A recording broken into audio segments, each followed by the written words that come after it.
লা ইলাহা ইল্লাল্লাহ মুহাম্মাদুর রাসূলুল্লাহ।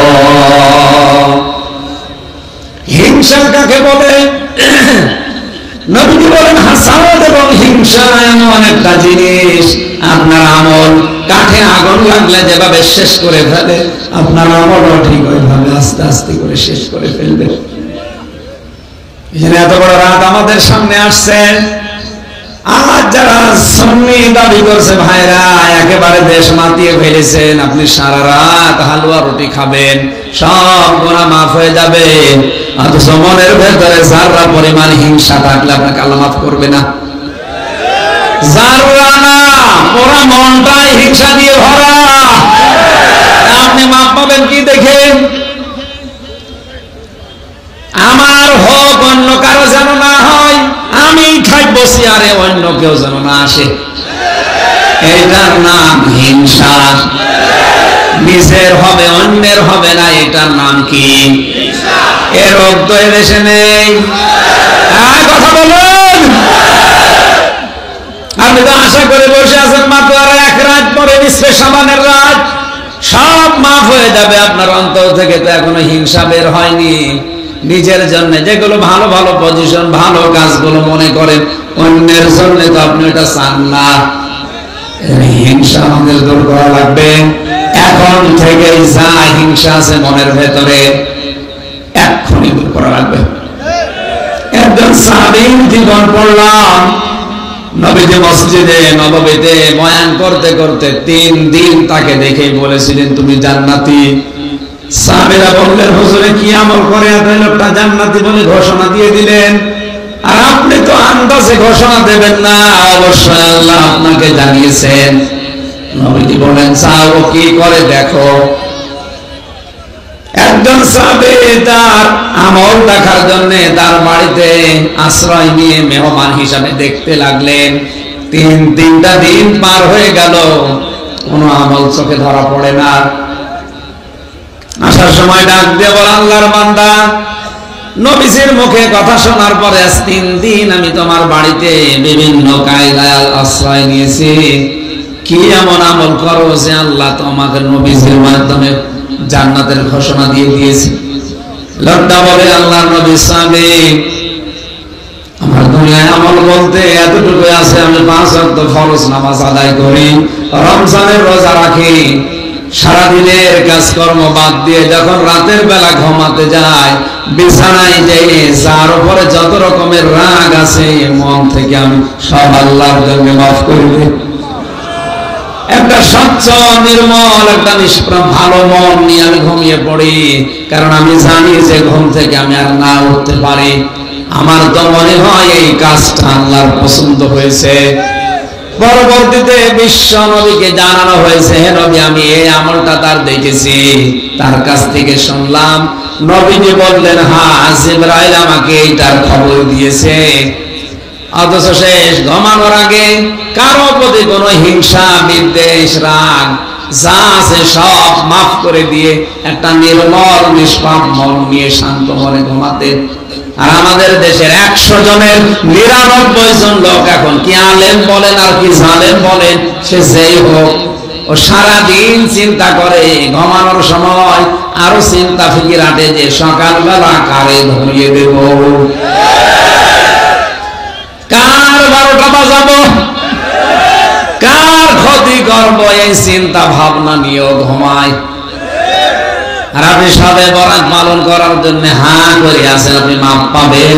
আগে হিংসা ভেতর থেকে দূর করেন। 3 নম্বরে নবীজি জানিয়েছেন পৃথিবীতে যারা অবাধ্য সন্তান তাদেরকে আল্লাহ মাফ করবে না। আজ অবাধ্য সন্তান বাংলাদেশে দিন দিন বেড়ে যাচ্ছে। আরো সবাই বলেন। এলাকায় শুনলাম যিনি মেয়র আছেন উনি এই যে কিশোর গ্যাংয়ের বিরুদ্ধে সতর্ক হচ্ছে, মাদকের বিরুদ্ধে সতর্ক হচ্ছে। কাজগুলো ভালো, মানুষ এত নিচে নেমে চলে যাচ্ছে। গত পরশুদিন একজন লাইভ করে একটা সন্তান ডাক দিয়ে বলছে, বৃদ্ধাশ্রমের পরিচালক বলছে হ্যাঁ আমরা 4 ভাই 2 বোন বাবা মার সম্পদ আমরা সব ভাগ করে নিয়েছি, এখন বাবাকে রাস্তায় ছেড়ে দেওয়ার জন্য সিদ্ধান্ত নিয়েছি। বলেন নাউজুবিল্লাহ। তিন ভাই সব বড় বড় জায়গায় আছে, দুইটা বোন বড় বড় জায়গায় বিয়ে হয়েছে, কিন্তু নিজের বাবাকে দেখার মতো একটা ঘর তাদের আর জুটছে না। সম্পদ আছে, টাকা পয়সা আছে, জায়গা জমি আছে, সব কায়দা করে ভাইরা বোনেরা মিলে লিখে বাপকে এখন রাস্তায় ছেড়ে দেওয়ার সিদ্ধান্ত নিয়েছে। আমরা শুধু নাউজুবিল্লাহ বলে শেষ করে দিলে হবে না, যে চারটা সন্তান, দুইটা মেয়ে, ছয়টা এত বড় বড় সন্তান যার থাকতে রাস্তায় ছেড়ে দেওয়ার সিদ্ধান্ত নিতে পারে, এমনিতেই নেয়নি। কারণ আল্লাহর পরে যাদের স্থান, মা বাবা সম্পর্কে কোনো জ্ঞান ওই মা আর বাবা এদেরকে শিক্ষা দেয়নি। এজন্য আপনাদের এলাকার জন্য সুসংবাদ, যেহেতু এখানে মাদ্রাসা আছে, আমি আপনাকে স্কুল কলেজ বিশ্ববিদ্যালয় পড়াতে নিষেধ করছি না। আপনি ছেলেটাকে আগে অন্তত 1 থেকে 5 পর্যন্ত এনার এখানে দেন, এ পর্যন্ত আগে শেষ করে দেখেন ও কেমন কি করে। এখন যেহেতু মাদ্রাসা আর কলেজের শিক্ষা প্রায় সমান সমান হয়ে গেছে, আশা করছি আপনি ছোটবেলা থেকে তাকে এমন ভাবে গড়ে তুলবেন, দুনিয়া একদিকে, মা বাবা একদিকে, এটা মনে করে। বিশ্বনবী জানিয়েছে, তোর মা বাবা যদি বলে দুনিয়া ছেড়ে দেওয়া লাগবে, তুই এক পায়ে খাড়া হয়ে যাবি। কথাটা কত কঠিন, খালি জি বলা না। মা বাবা যদি বলে বউ বাদ দেওয়া লাগবে, শরীয়তের ভেতরে চলে না, আপনাকে একেবারে নির্দ্বিধা হযরত ইসমাইলের মতো বউ বাদ দেওয়া লাগবে। বউ শুধু না, সম্পদ শুধু না, ক্ষমতা শুধু না, দুনিয়ায় যত কিছু আপনি অর্জন করেছেন, মার বাবা যদি বলে না এগুলো সব ছেড়ে দেওয়া লাগবে আমাদের জন্য, আপনি ছেড়ে দিবেন নির্দ্বিধায়। সূরা আরাফের তাফসীর পড়তে গিয়ে পেয়েছি, আরাফ নামে একটা প্রাচীর আল্লাহ কিয়ামতে বানাবে, কিছু মানুষকে ওই জায়গায় আল্লাহ দাঁড় করিয়ে রাখবে, জান্নাতের দেবে না, জাহান্নামেও দেবে না, মাঝখানে এটা। সাহাবীরা বলে, হুজুর ওরা জান্নাতে যাচ্ছে না, কারণ কি? নবীজি বলেন এদের অন্য যত কাজ ভালো ছিল, শুধু মা বাবার সাথে আচরণ খারাপ করতো। মা বোনেরা কথা বললে আপনি নিজের গায়ে পড়ে নিয়ে আমার উপর রাগ করেন। আমি এই যে কোরআন সামনে দিয়ে বলছি, 100 জনের 90টা পরিবারে আজ মা বাবাকে আলাদা করার পেছনে কারণ আপনি। আমার নিজের মা বাবা হলে কোনদিন বলতে পারতেন স্বামী এদেরকে বাদ দিয়ে দাও? পারতেন না। এত কষ্ট করে 25 বছর 30 বছর পর্যন্ত যারা বিনা স্বার্থে শ্রম দিল, আজ 3 কথার এক সাথী পেয়ে যদি তাদেরকে আলাদা করে দিতে হয়, নবীজি তো এই জন্যই জানিয়েছে, এরা নামাজ পড়তো, রোজা রাখতো, হজ করতো, যাকাত দিত, এদের দান সাদকা ছিল, কিন্তু মা বাবার সাথে খারাপ আচরণ করতো। এজন্য 3 নাম্বার পয়েন্টে এটা এসেছে, মা বাবার অবাধ্য সন্তান হয়ে পবিত্র রাতে মাপ পাবে না। বলেন নাউজুবিল্লাহ। হাদিসের 2য় পয়েন্টটা বলছি, এদিকে তাকান। নবীজি বলেন এদেরকে জান্নাতে দিচ্ছে না এই কারণে, কিন্তু জাহান্নামে আল্লাহ দেবে না। সাহাবীরা বলে, হুজুর এদেরকে জাহান্নামে দেবে না কোন কারণে? নবীজি বলেন মানুষগুলো দুনিয়ার চাই করুক, ইসলাম কায়েম করার জন্য চেষ্টা করতো, আন্দোলন করতো। এই জন্য ইসলাম কায়েমের জন্য যাদের চেষ্টা, সাধনা, আন্দোলন, লড়াই থাকবে, ওদের জীবনের অন্য গুনার কারণে হয়তো আল্লাহ শাস্তি দিলেও বিভিন্ন কায়দায় জাহান্নামে দেবে না। ওই যে ওই আরব নামক প্রাচীরে দাঁড় করিয়ে রাখবেন, হাদিসের শেষে কিন্তু আর নেই যে আল্লাহ কোথায় দেবে, নবীজি এ কথা আর বলেননি। এবার আপনি নিজের দিকে তাকান, জান্নাতে দিচ্ছে না মা বাবার অবাধ্যর কারণে, জাহান্নামেও দিচ্ছে না। ইসলামী আন্দোলন করতেন, ইসলাম কায়েমের চেষ্টা করতেন এই কারণে। এখন যদি ওই প্রাচীরের উপরে আল্লাহ রেখে দেয়, তারও কপাল ভালো, কপাল পোড়া। আল্লাহ আমাদেরকে হেফাজত করুন, বলেন আমিন। 4 নম্বরে আল্লাহ তাদেরকে ক্ষমা করবে না যারা বৃদ্ধ জিনাখোর। আর এটা বাংলাদেশে এখন দিন দিন বাড়ছে, আমি নাম নিলাম না। আজ মহিলা হোস্টেল থেকে, বিভিন্ন অফিস থেকে, বিভিন্ন কামরা থেকে, এমনকি এমপি হোস্টেল থেকেও মেয়েদের কান্নার আওয়াজ পাওয়া যাচ্ছে। এটা একটা মারাত্মক আকার এমন ভাবে ধারণ করেছে। এখন যদি অনেকে মনে মনে করে তাহলে যুবক বয়সে জেনা করলে সমস্যা নেই, না, জেনা তো জেনার ধারে কাছে যাওয়া নিষেধ আল্লাহ করে দিয়েছেন। যে 4 প্রকার মানুষকে আল্লাহ একেবারেই মাফ করবে না, 5 প্রকার। 4 নাম্বার তারা যারা বৃদ্ধ বয়সে জেনা করে। বলেন নাউজুবিল্লাহ। হাজারো মানুষ নিজের জায়েজ বৈধ স্ত্রী বাদ দিয়ে হোটেলে রাত কাটাচ্ছে। কথা বলেন ঠিক কিনা? আপনি যদি এই কথার সত্যতা প্রমাণ করতে চান, কক্সবাজারে যদি এখনই হোটেলগুলোতে আপনি খবর চালান, বৈধ স্বামী স্ত্রী বাদ দিয়ে 100 জনের প্রায় 70 জন অবৈধ পাবেন। এরা তো 5 বছর 7 বছরের খোকা খুকি না, সব বুড়ো। কথা বলে না কেন? 5 নম্বরে আল্লাহ তাদের মাফ করবে না যে মানুষগুলো সুদ খায় আর ঘুষ খায়। আজ অনেক নামাজি পর্যন্ত সুদের এই কারবার ছাড়তে পারছে না, অথচ মাফ পাওয়ার জন্য বসে আছে যে সামনে রাত আসছে আর একদিন পরে আমার আর চিন্তা নেই। আরে ভাই, যে 5 প্রকার নাম মানুষ নবীজি বললেন তার ভেতরে আপনি পড়ে যাচ্ছেন, কারণ আপনি সুদখোর। এখন যদি বলেন না আমি সুদ খাই না, ডাইরেক্ট না খাইলে আপনি ইনডাইরেক্ট খাচ্ছেন। এই জন্য যাকাত ভিত্তিক অর্থনীতি বাংলাদেশে যতদিন কায়েম না হবে, এদেশে ফেরেশতাও যদি বাস করে তার ওষুধ খাওয়া হচ্ছে। পবিত্র রজনীতে আমরা মাপ পাবো না। 5 নম্বরে যে 2টা পয়েন্ট ছিল, শুধু সুদখোর না, ঘুষখোরও আছে। আসতে বলেন। আজ যে ঘুষ কি আকারে ধারণ করেছে, আমি 3 বছর জেলে না থাকলে টের পাতাম না। কোর্টে যাবেন, কোর্টের ইট পর্যন্ত ঘুষ চাই। কোর্টের ইট পর্যন্ত তাকিয়ে আছে, 10 টাকা দিয়ে যা। কারাগারের ভেতরে ওই যে হাজতে যখন ছিলাম, দেখা করতে গেছে মা বাবা স্ত্রী, আমারে বলছে টাকা দেন। টাকা দেবো মানে টাকা কোথায় পাবো? এখানে তো টাকা চলে না, ওখানে বই চলে। বলছে না, ওই যে তোমার সাথে দেখা করতে এসেছিল ওরা টাকা দিয়েছে, আমি দেখেছি। শেষে 10 টাকা দিলাম, তাও খুশি। কোন জায়গা নেই, একটা জায়গা যদি বাংলাদেশে আপনি দেখাতে পারেন এখন যে ঘুষ ছাড়া কিছু হয়। ফাইল পর্যন্ত বছরের পর বছর পড়ে থাকে, স্পিরিট মানি না দিলে। আসলে এই লোক মাপ পাওয়ার জন্য মসজিদে টাইলস বানিয়ে দিচ্ছে এই ঘুষের টাকা দিয়ে। কথা বলেন না কেন? ঘুষখোর অফিসার যারা, ঘুষখোর কর্মচারী কর্মকর্তারা এই সামনের রজনীতে মাপ পাওয়ার জন্য বুক বেঁধে বসে আছি। 1 বছর যত ঘুষ খেয়েছি সবে বরাতে স্পেশাল আমরা মাফ করি নেব।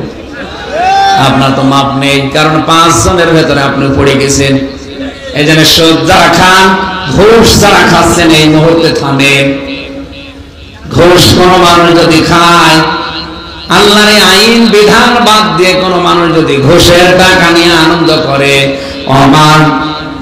আমার বান্দিকেরি ফাইন্না লাহু মাঈশাতান দনকা ওয়া নাহশুরুহু ইয়াওমাল কিয়ামাতি আ'মা। আল্লাহ পাক বলেন, যারা আমার আইন, আমার বিধান বাদ দিয়ে, আল্লাহর আইনে তো ঘুষ নেই, আল্লাহর আইনের বাইরে। কথা বলেন ঠিক কিনা? সুতরাং আল্লাহর আইন বাদ দিয়ে যারা আজ ঘুষ খাচ্ছেন, হাদিয়া মনে করে, নিজের কাজের পারিশ্রমিক মনে করে, আপনি যদি ওই চেয়ারে না বসতেন আপনাকে জীবনে ওই পারিশ্রমিকটা দিত না। কথা বলে না কেন? আজকে যে সব জায়গায় ঘুষের যে ছড়াছড়ি চলছে, কিছু মনেও করে না মানুষ। বুক বেঁধে বসে আছেন, আপনার কিন্তু মাফ হবে না। এই জন্য জানেন, দমকা শব্দের তাফসীর পড়েছি। ঘুষের টাকা নিয়ে, সুদের টাকা নিয়ে মহানন্দে বাড়িতে আসবেন, কিন্তু আপনার জীবন আল্লাহ সংকীর্ণ করে দেবে। কোন জায়গায় আপনাকে আল্লাহ শান্তিতে রাখবে না। আজ মিথ্যা মামলা দিয়ে তার পক্ষে লড়ে আজ কত মানুষ বিপদে ফেলে তার কাছ থেকে লক্ষ লক্ষ টাকা ঘুষের মাধ্যমে হাদিয়ার মাধ্যমে বাগিয়ে নিচ্ছে। আমার পরিবারকে ধ্বংস করে দিয়েছে। এই 3টা বছর আমার বাবার যা ছিল সব আপনি ফজল করে নিলেন। আপনি নিজেও জানেন যে আমি কিছু জানি না। এবছরে এই যে ঘুষের মাধ্যমে লক্ষ লক্ষ টাকা বাবার কাছ থেকে আমার আত্মীয়র কাছ থেকে নিলেন, বিশ্বাস করেন ওই টাকা যারা খেয়েছে কালকের দিন পরে তারা এই মহিমান্বিত রাত মনে করে মাপ চাবে। কি মাপ পাওয়ার কথা? আলোচনা করে মাপ পাওয়ার কথা। আমাদের বলেন না আমি মাপ পাবো, আপনি পাবেন না, তাহলে নবীর কথা মিথ্যা হয়ে যাবে। মাপ পেতে পারেন যদি এখনই থেকে যান। যতদিন বেঁচে আছি যতটুকু মনে পড়ে সুদের টাকা ঘুষের টাকা যাদের কাছ থেকে নিয়েছি ফেরত দিয়ে দেব। জীবনে আর না খেয়ে মারা গেলে সুদ আর ঘুষ খাবো না, তাহলে আল্লাহ টাকা মাফ করে দেবে। এইরকম সিদ্ধান্ত আজকে এই 5 প্রকারে যদি এখানে কেউ থাকেন, 1 নম্বরে শিরক করে আর শিরকের সাপোর্ট করে, 2 নম্বরে হিংসুক, 3 নম্বরে মা বাবার অবাধ্য সন্তান, 4 নম্বরে বৃদ্ধ জেনাখোর, 5 নম্বরে সুদ আর ঘুষ যারা খায়, এরা যদি এখানে থাকেন এখন থেকে আপনি থেমে যাবেন। আল্লাহ আমাদের কবুল করুন, আমিন। জবান খুলে কোরআনের এই সোনালী আয়াত একবার তেলাওয়াত করেন, প্রথম 2টা। আউযু বিল্লাহি মিনাশ শাইতানির রাজীম। বিসমিল্লাহির রহমানির রহিম। ইয়া আইয়ুহাল মুদ্দাসসির কুম ফাআনদির। সাদাকাল্লাহুল আযীম। এই 2 আয়াত পর্যন্ত থাক। সূরা মুদ্দাসসির কোন সূরা জানো? 56টা আয়াত আছে, 2টা রুকু আছে। আমরা প্রথম থেকে আরম্ভ করেছি। আল্লাহ পাক বলেন, হে বস্ত্র আবৃত ব্যক্তি দাঁড়িয়ে যান, জাতিকে সতর্ক করেন। সতর্ক বাণী এই পৃথিবীর মানুষকে আপনি শোনান। এই 2 আয়াত বাংলা অর্থ এটা ছিল। এবার আসেন সূরা মুদ্দাসসির নামকরণ কেন হয়েছে? মহান রব্বুল ইজ্জাত ওয়াল জালাল পুরা কোরআনে কারিমে আমাদের নবী মুহাম্মদ রাসূলুল্লাহকে 7টা নামে বিশেষ করে ডাক দিয়েছেন। তার ভেতরে মুদ্দাসসির একটা, মুজাম্মিল, আহমদ, মুহাম্মদ, তাহা, ইয়াসিন আর আব্দুন। এই 7টা নামের ভেতরে অন্যতম আমরা পেয়েছি সূরা মুদ্দাসসিরের প্রথম শব্দটা। এত সম্মান দিয়েছেন মুহাম্মদ রাসূলুল্লাহকে আল্লাহ নিজে। কোরআনে কারিমে কোন জায়গায় যদি তাকে ডাকার ইচ্ছা করেছেন নাম ধরে তো ডাকেননি, নাম ধরলেও সঙ্গে সঙ্গে রিসালাতের ঘোষণা দিয়ে সম্মান আরো বাড়িয়ে দিয়েছে। যে আল্লাহ বিশ্বনবীর নাম পর্যন্ত কোরআনে কারিমে ধরতে গেলে তার রিসালাতের ঘোষণা দেন, সেই নবীকে নিয়ে 96% মুসলমানের দেশে কেউ যদি অপমানমূলক কথা বলে তখন আর দল মত কিন্তু দেখা হবে না। সুতরাং এই বিষয়ে সেনসিটিভ থাকবেন। জেনে শুনে আগুনে হাত দিলে হাত পড়বে, কথা বলেন। যদি না জেনেও দেন তাও হাত পড়বে। সুতরাং বিশ্ব নবীর ব্যাপারে কোনো মন্তব্য যদি কেউ করে দেশে, ভাববেন এখানে 96% মুসলমান নবীজির উম্মত। রাজনৈতিক ভাবে আমাদের দল বেদল আলাদা আছে, এটা থাকতেই পারে, থাকবেও। তো বিশ্ব নবীর ব্যাপারে আমরা সবাই একমত, কারণ বিষয়টা খুব সেনসিটিভ বিষয়। এখানে যারা আলেম বসে আছে, আজকে অনুষ্ঠান শেষ হওয়ার পরে যদি বলেন যে ওযু করলে তো ওযু ভেঙে যায়, আমরা জানি 7টা কারণে। কয় কারণে? নামাজ পড়লেও নামাজ ভেঙে যায়, নষ্ট হয়ে যায় 19টা কারণে। কাজ করলে, আমল করলে আমলও ভেঙে যায় 2টা কারণে। যত ইবাদত আমি কোরআন আর হাদিসে পেয়েছি, সূক্ষ্মভাবে চিন্তা করলে দেখা যায় এটা নষ্ট হওয়া, ভেঙে যাওয়া, ব্যর্থ হওয়ার কিছু কারণ আছে। হয়তো 2টা, 7টা, 19টা, 40টা এরকম কারণ আছে। কিন্তু আমরা যেটা নিয়ে জান্নাতে যাওয়ার আশা করে বসে আছি তার নাম ঈমান। ঈমানও কিন্তু 10টা কারণে নষ্ট হয়ে যায়, ভেঙে যায়। নোয়াখালীবাসী ওযু করার পর যদি ওই 7টা কারণের একটা কারণ পাওয়া যায়, আপনার ওই ওযু দিয়ে আপনি নিজেও জানেন আর নামাজ হবে না। কথা বলেন ঠিক কিনা? নামাজ পড়তে দাঁড়িয়ে যদি 19টা কারণের একটা কারণও পাওয়া যায়, নামাজে দাঁড়ালে আপনার ওই নামাজ আর হবে না। এ পর্যন্ত মানেন তো? হ্যাঁ, মানেন এটা?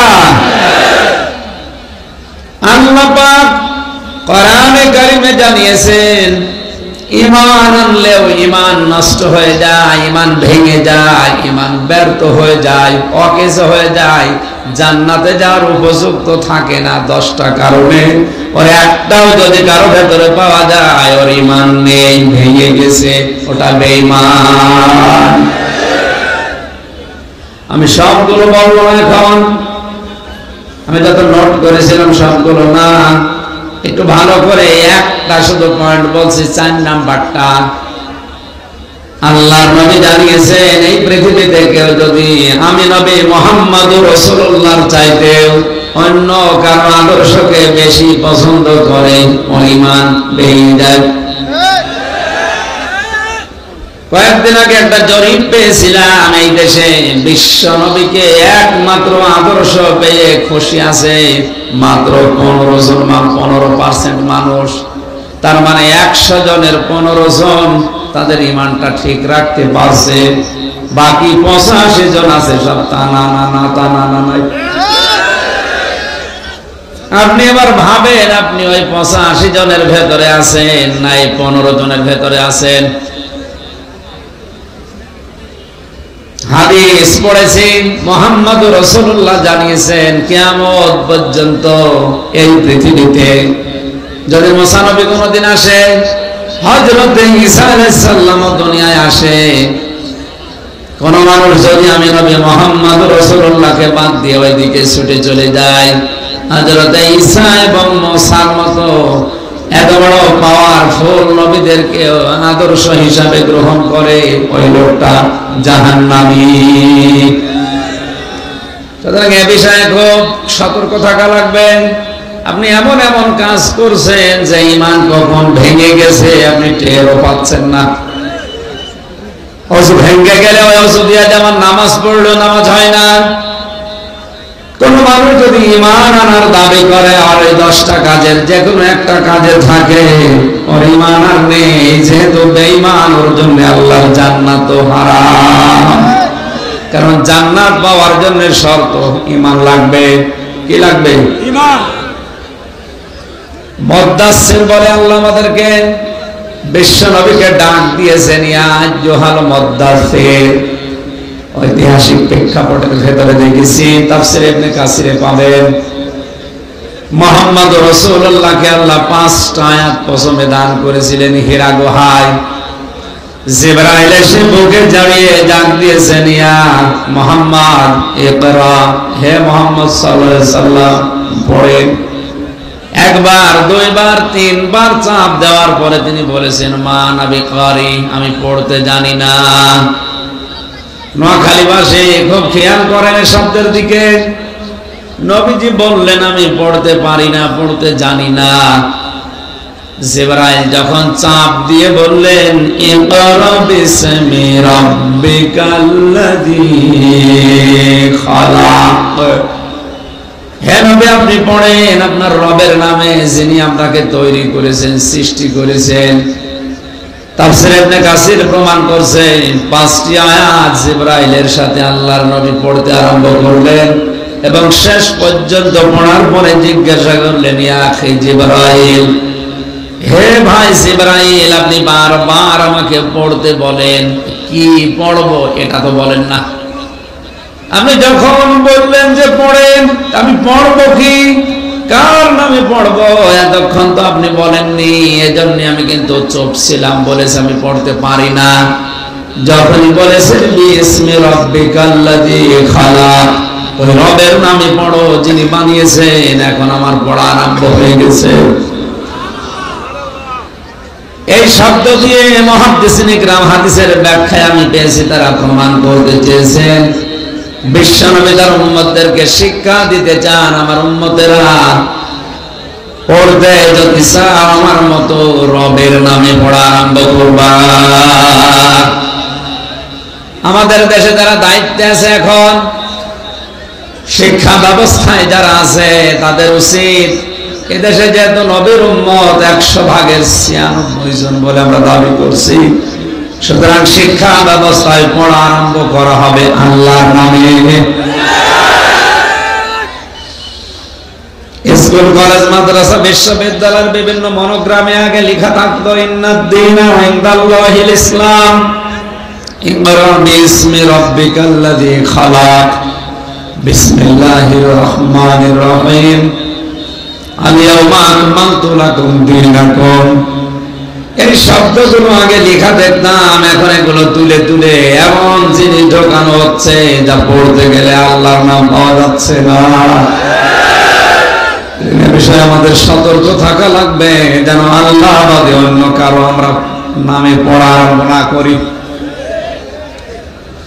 নোয়াখালীবাসী আল্লাহর নাম বাদ দিয়ে যদি কেউ পড়াশোনা আরম্ভ করে, শিক্ষিত হচ্ছে না তা না, অনার্স মাস্টার্স করে বিভিন্ন দায়িত্ব পাচ্ছে, কিন্তু মানুষ হচ্ছে না। আমি এই চোখ দিয়ে দেখেছি যে বাচ্চাটা এই যে 4-5 বছর বয়স, উস্তাদ ওযু করছে, ছাত্র পায়ে পানি ঢেলে পানি পরিষ্কার করে দিচ্ছে ময়লা। আমি চোখে এটাও দেখেছি শিক্ষক ক্লাস নিচ্ছে বিশ্ববিদ্যালয়ে, ছাত্র জুতা দিয়ে পিটাচ্ছে। ছাত্র তো দুইটাই, এটা কেবল নুরানিতে বিসমিল্লাহির রহমানির রহিম পড়া আরম্ভ করেছে, এটা মানুষের মতো মানুষ হয়ে গড়ে উঠছে।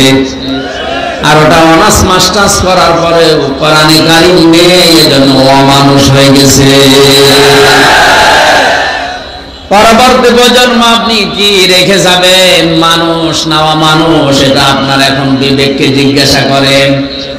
সুতরাং যত ষড়যন্ত্র বিভিন্ন কায়দায় করছে, হয়তো মোকাবেলা করা আমাদের দ্বারা সম্ভব হচ্ছে না। এই জন্য আমাদের ছেলে মেয়েরা ছোটবেলা থেকে যেন আল্লাহ ছাড়া কারো নামে না পড়ে, এ ব্যবস্থা করে দেওয়া দরকার। বঙ্গবন্ধু কিন্তু এইটাই চেয়েছিলেন। ইসলামিক ফাউন্ডেশন গঠন করার যে মূলনীতিগুলো আমি পড়ে দেখেছি, তার একটা নীতি এই ছিল, তার উদ্দেশ্য ছিল জাতি কোরআন পড়বে, হাদিস পড়বে, তবে দুর্নীতি মুক্ত হবে। তিনি খুব ভালো করে জানতেন আসমানের শিক্ষা ছাড়া দুর্নীতি দূর করা সম্ভব না। তিনি যখন দেখেছিলেন যে আমার কম্বল পর্যন্ত চুরি হয়ে গেছে, তারপরে ইসলামিক ফাউন্ডেশন গঠন করা।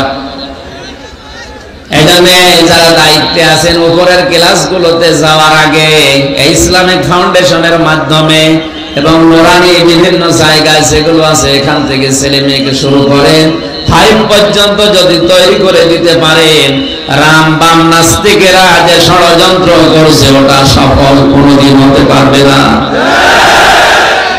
وَأَعِدُّوا لَهُم مَّا اسْتَطَعْتُم مِّن قُوَّةٍ وَمِن رِّبَاطِ الْخَيْلِ تُرْهِبُونَ بِهِ عَدُوَّ اللَّهِ وَعَدُوَّكُمْ। আল্লাহ পাক বলেন, হে নবী, ইসলামকে ধ্বংস করার জন্য ওরা যেভাবে বিভিন্ন কায়দা কৌশল করছে, যে জিনিসগুলো ব্যবহার করছে, আপনি ওইটা উল্টিয়ে ইসলামের পক্ষে কাজে লাগাবেন।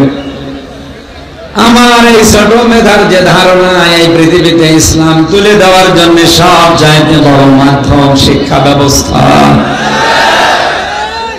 এজন্য আমরা অভিভাবক যারা, নারী হোক আর পুরুষ হোক, বাবা মা ভাই বোন, গার্জিয়ান যারা আছে আমরা এখান থেকে সতর্ক হওয়া লাগবে। আমরা যেন এমন কিছু তৈরি করে না যাই আগামী 50 বছর পরে শেষে দোয়া করার মানুষ খুঁজে পাওয়া যাচ্ছে না। আমাদের জাতিকে হেফাজত করুন, বলেন আমিন। নবুয়ত পাওয়ার পরে তিনি বাড়িতে আসছিলেন, হঠাৎ আকাশের দিকে তাকিয়ে দেখেন বিশাল এক ফেরেশতা চেয়ারের উপরে বসে আছে, আসমান জমিন পুরোটা মিলিয়ে। তিনি দৌড় দিলেন। তাফসীর ইবনে কাসির বলেন তিনি ভয় পেয়েছিলেন, পড়েও গিয়েছিলেন। বাড়িতে যে হযরতে খাদিজাকে বললেন সাম্মিলুনি, আমাকে ঢেকে দাও। হযরতে খাদিজা তাকে কম্বল দিয়ে, বস্ত্র দিয়ে, চাদর দিয়ে যাই বলেন তিনি ঢেকে দিলেন। আল্লাহ পাক তাকে এই সময় আয়াতগুলো শোনালেন, ইয়া আইয়ুহাল মুদ্দাথির, হে বস্ত্রাবৃত ব্যক্তি, কম্বল গায়ে দিয়ে শুয়ে থাকার জন্য, বসে থাকার জন্য আপনাকে আমি দুনিয়ায় পাঠাইনি। দাঁড়িয়ে যান, দাঁড়ান আপনি। ফানজির, সতর্কবাণী মানুষদেরকে শোনান, আমার বড়ত্বের কথাগুলো মানুষদেরকে বলেন। সুতরাং এখন যদি বিশ্ব নবী দুনিয়াতে বেঁচে থাকতেন, তিনি কিন্তু আমাদের মতো ঘরের কোনায় বসে বসে শুধু সুবহানাল্লাহ সুবহানাল্লাহ বলে কম্বল গায়ে দিয়ে থাকতেন না। তাকে আল্লাহ ঘোষণা দিয়েছেন, এভাবে থাকা আপনার দায়িত্ব না, আপনি দাঁড়িয়ে যান, সতর্ক করেন। কে সতর্ক করবেন?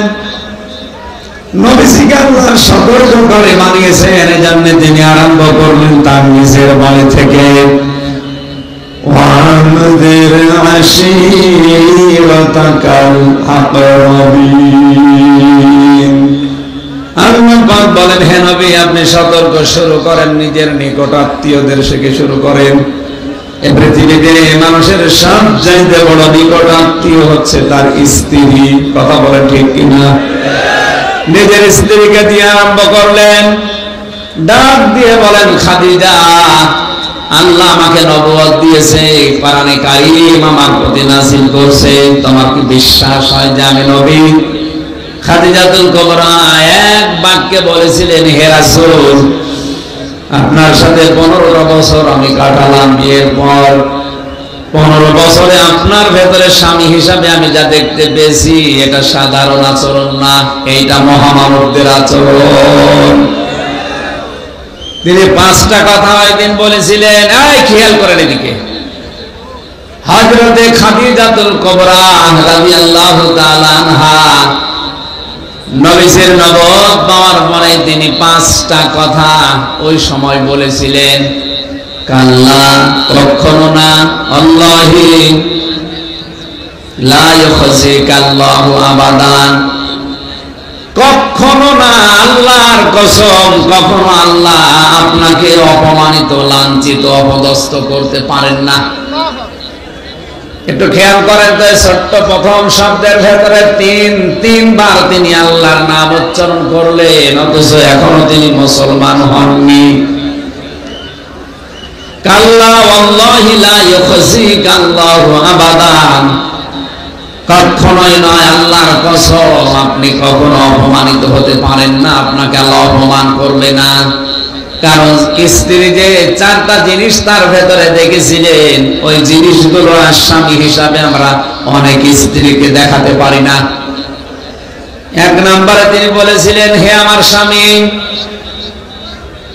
আপনি অসহায় মানুষ যারা তাদের পাশে গিয়ে দাঁড়ান, আত্মীয় স্বজনের হক আদায় করেন, এতিম অসহায় মানুষদের পেটে খাবারের ব্যবস্থা করেন, বস্ত্রহীন যারা এই মানুষগুলোকে বস্ত্রের ব্যবস্থা করে দেন। এই যে কথাগুলো এমনিতেই কোন স্ত্রী বলে না, যদি আপনার ভেতরে এটা না পাওয়া যায় তো বলবে কি করে? এজন্য স্বামী হিসাবে আমরা মুহাম্মদুর রাসূলুল্লাহর এই আদর্শ যেন মেনে চলতে পারি, বলেন আমিন। নবীজিকে আল্লাহ বলেন আপনি সতর্ক শুরু করেন, আপনার পরিবারে যারা আছে এই মানুষগুলো যেন অন্যের প্রতি খারাপ ধারণা না করে। প্রথম সতর্ক আরম্ভ এটা। পারিবারিক সিস্টেম ভেঙে যাচ্ছে, সামাজিক সিস্টেম গুলো নষ্ট হয়ে যাচ্ছে। আর উপরের বর্ণিত যে রাষ্ট্রীয় আন্তর্জাতিক ওগুলো তো বাদই দিলাম। নোয়াখালীবাসী আমরা পারিবারিক জীবনের দিকে যদি তাকাই, আমার মনে হয় অধিকাংশ পরিবারে একে অন্যের প্রতি খারাপ ধারণা করা, সন্দেহ করা আর গীবত করা। কথা বলেন ঠিক কিনা? অথচ এই শব্দটা যদিও ছোট মনে হচ্ছে, এত মারাত্মক। আমি ঐতিহাসিক একটা ঘটনায় আয়াতের সাথে মিলিয়েছি, এভাবে একটু একটু তাকান। ইমাম মালিক রাহমাতুল্লাহ আলাইহির জামানায় এক মহিলা ইন্তেকালের পরে পাশের বাড়ি থেকে এক মহিলা এসে তার লাশ ধোয়ানো আরম্ভ করেছে। টয়লেট পরিষ্কার করার পর রানের উপরে হাত লাগিয়েছে, সঙ্গে সঙ্গে হাত গেছে আটকিয়ে। এলাকায় যিনি ইমাম ছিলেন তাকে ডাক দেওয়া হলো, আসেন দেখেন কি অবস্থা হয়ে গেছে। কয়েক ঘন্টা পার হয়ে গেল, কিন্তু হাত আমরা ওখান থেকে আর নামাতে পারি না। এলাকায় যিনি কাজী ইমাম তিনি রায় দিলেন, এক কাজ করো, জীবিত মানুষদের তো হাত কাটা যায় না, যে মহিলা মারা গেছে ওর রান থেকে ওই চামড়া কেটে বাদ দিয়ে দাও। ওই মহিলার স্বামী আর সন্তান প্রতিবাদ করছে, না এটা আমরা হতে দেব না। আমার স্ত্রী মারা গেছে, ছেলেরা বলে আমার মা মারা গেছে, সে পরহেজগার ছিল, ভালো ছিল, আর সে মারা যাওয়ার পরে তার চামড়া কেটে বাদ দেবেন, এটা কখনো আমরা মানি না।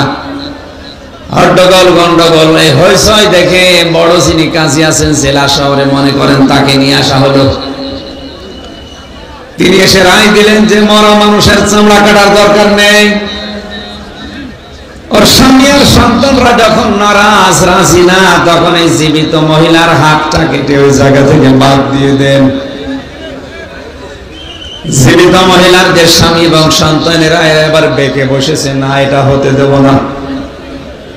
এরা দুইজনেই বলছে আমার স্ত্রী আমাদের মন মতো, আমাদের মনের মতো স্ত্রী, এরা নেককার মহিলা, কেউ কারো প্রতি কোনো খারাপ ধারণা করছে না।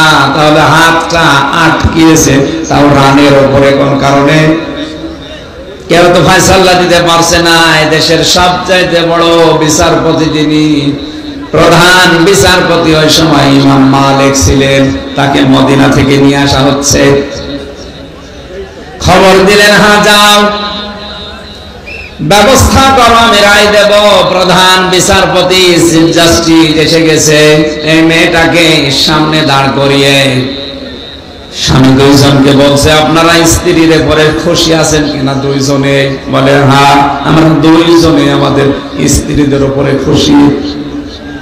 এখানে যারা আওয়াজ শোনার নামে, তাফসীর শোনার নামে এত কষ্ট করে বসে আছে, শুধু আওয়াজ শুনে চলে যাচ্ছেন না, এখান থেকে শিক্ষা নিয়ে যান মেয়েরা। দুইজন স্বামী সামনে দাঁড়িয়ে, চিফ জাস্টিসের সামনে দাঁড়িয়ে বলছে, না আমাদের স্ত্রী আমাদের মন মতো, এরা ভালো নেককার, এদের আমরা অন্তত পরিবারে কোনো কিচ্ছু আমাদের চোখে ধরা পড়েনি। এখানে এই যে স্বামী সহ যত স্বামী আমরা এখানে বসে আছি, এখন যদি শরীফ সালামা যায় নিরপেক্ষ ভাবে, আপনি বলতে পারবেন যে আমার স্ত্রী আমার মন মতো 100 ভাগ? না, আওয়াজ তো আসে না, এটা দ্বারা বোঝা যাচ্ছে 100 জনের 100 জনই এখন আমরা বড় করে নারাজ। এবার আওয়াজ দিচ্ছে। সম্মানিত মা বোনেরা, নবীজি জানিয়েছেন, কোন স্ত্রী যদি মারা যায়, তার লাশ দেখে যদি স্বামী বলে, জানো আমার স্ত্রী কিন্তু আসলে আমার মন মতো ছিল, আসলেই ভালো ছিল, আল্লাহ নবী বলেন আল্লাহ ওই স্ত্রী লোককে মাফ করে দেবে। দুঃখজনক, আমাদের কপাল খারাপ, হাজার হাজার মানুষের ভেতরে একটা মানুষ আমরা বলতে পারলাম না যে আমাদের বউ আমাদের মন মতো। জোরে বলার দরকার নেই, আবার খাবার রান্না বন্ধ করে দেবে। সম্মানিত মা বোনেরা, অনেকে বিভিন্ন জায়গায় বদনাম করেন যে আমির হামজা আমাদের দেখতে পারে না। না, আমি হাদিসের চোখ লাগিয়ে আর বাস্তবতার দিকে তাকিয়ে দেখছি যে মিলছে না। এই মহিলা এবং যে মহিলার হাত আটকিয়েছে, দুইজনের প্রতি তাদের স্বামী খুশি, এই জন্য বলছে না মারা গেছে চামড়া কাটতে দেব না, জীবিত আছে হাত কাটতেও দেব না। ইমাম মালিক আসলেন, দুইজনকে দাঁড় করিয়ে স্বামী এবং সন্তানদেরকে একদিকে, পর্দা দিয়ে স্ত্রী লোকদেরকে আর একদিকে, জিজ্ঞাসা করলেন, হে নারী, তোমার হাত কেন আটকিয়েছে, একটু বিস্তারিত বলো দেখি। মেয়েটা কান্না আরম্ভ করছে। ইমাম মালিক, আপনি দেশের প্রধান বিচারপতি, আপনি যে রায় দিয়ে দেবেন এইটাই ফাইনাল। সত্যি করে বলছি আমি কিচ্ছু জানি না, আমি তো ভালো মনে করে ওই পাড়া থেকে এসেছিলাম এর লাশ ধোয়াতে। কাপড় তুলে যখন পরিষ্কার পরিচ্ছন্ন করে রানের উপরে হাতটা লাগিয়েছি, অটোমেটিক আমার হাত আটকিয়ে গেছে, আমি কিচ্ছু জানি না, আপনি আমারে মাফ করে দেন। ইমাম মালিক বলে, মহিলা আমার কাছে মাফ চাওয়া দরকার নেই, সত্যি করে বলো, আমার কাছে কিন্তু রাডার আছে কোরআনের হাদিসের। আল্লাহর নবী জানিয়েছেন, মান সালিমাল মুসলিমুনা মিন লিসানিহি ওয়া ইয়াদিহি, ওই লোকটাই মুসলমান যার হাত দ্বারা আর মুখ দ্বারা মুসলমানেরা শান্তি পায়। ঠিক আছে এটা? না না, ঠিক নেই। শব্দের দিকে খেয়াল করে বলবেন, মান সালিমাল মুসলিমুনা মিন লিসানিহি ওয়া ইয়াদিহি। আমি বলেছি ওই লোকটাই মুসলমান যে লোকটার হাতের দ্বারা মুখের দ্বারা মুসলমানরা শান্তি পায়। এখানে মানুষের কথা নেই। মুসলমানরা শান্তি পাওয়া লাগবে আপনার হাতের দ্বারা মুখের দ্বারা, তাহলে আপনি মুসলিম।